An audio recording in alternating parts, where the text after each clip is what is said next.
No tunnista üles, et ka sina oled fantaseerinud, et milline näeks küll välja auto, kui 2 sinu lemmikautot saaksid järglased, ehk üks osapool nendest oleks sinu lapsepõlve hormoonidest mõllav ja reaalsusest irdunud unistus Lamborghini urusest ja teine osapool oleks sinu tänane täisealine versioon sinust, kes mõistab võimutruu ideoloogia tähtsust ja kliimamuutuste vajalikku mõju ühiskonnale ja kes eelistab mõistagi Porsche Taycani. Ja kui need 2 autot saaksid järglase, võiks see välja näha täpselt nagu selline PID auto, kuid kuna see PID on kahtlaselt Hiina juurtega, võib arvata, et üks nendest 2 kuulsast itaallase ja sakslase vanemast on teineteisel ikkagi truudust murdnud ja on selline sohilaps välja tulnud. Tere tulemast taas kord kaasel oma naisluksve proovisõidule. Kuigi minu silmis võiks ta olla nende 2 tõeline järglane, on Dynamic maailma arvamusel, et ta näeb välja lihtsalt nagu iga teinegi auto GTA mängust.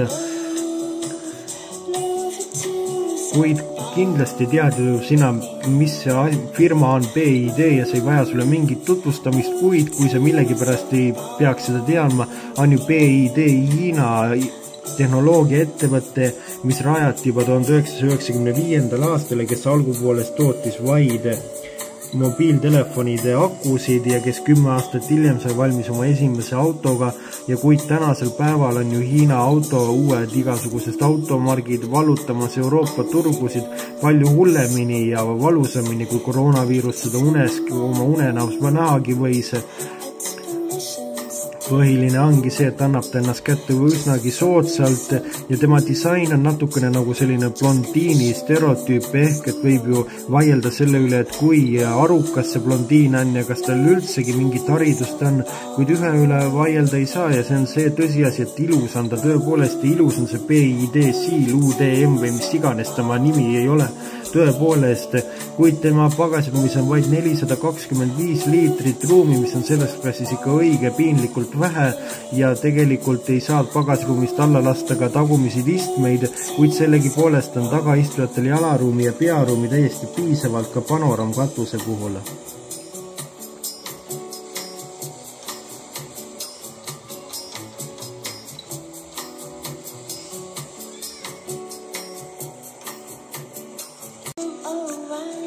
Interiöör on kaadel tulvil täiesti kvaliteetseid materjali juba täisnahast istmed on seal olemas ja olemas baasvarustuses juba 15,6 tolline multimeediasüsteem, mida on võimalik ka keerata ja mis on küll hea graafikaga ja üsnagi kiire, kuid mis on üsna segasevõitu ja mille tarkvara sarnaneb pigem mõne arvuti omale kui auto multimeediale.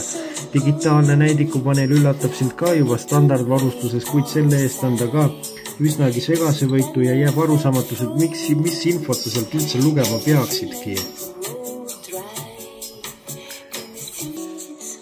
Ja nüüd ongi saade sealmaal, et tuleks rääkida tema mootoritest, kuid mis mootoritest me räägime, ma ei saa selle auto nimestki aru. Esiteks, kas seda peaks hääldama nii nagu inglased ja ameeriklased hääldavad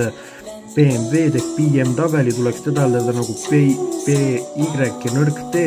ja tema mudeli nimi on nii arusaamatu ja veel rohkem arusaamatum kui Elon Muski viimaste lastede nimede hääldused peaksid olema. Kuid mootoriruumis on ta vaid pistikhübriid ehk just selline kooslus, mis võiks ju sündida Lamborghini uruse ja Porsche Taycani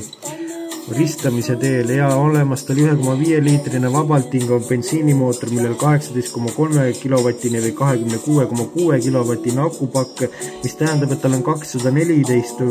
hobujõudu ja olemas tal 85 või 130 kilomeetrit puhtalt elektrijõu sõitu.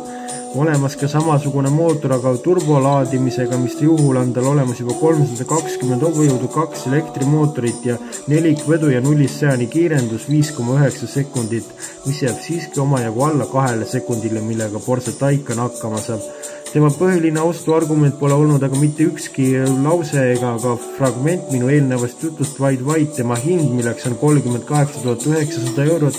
ja mille pärast võiksid ju kõik eestlased loobuda oma tõekspidamisteks Saksa ja Itaalia või Prantsuse või Jaapani autodesse ja lihtsalt osta endale selle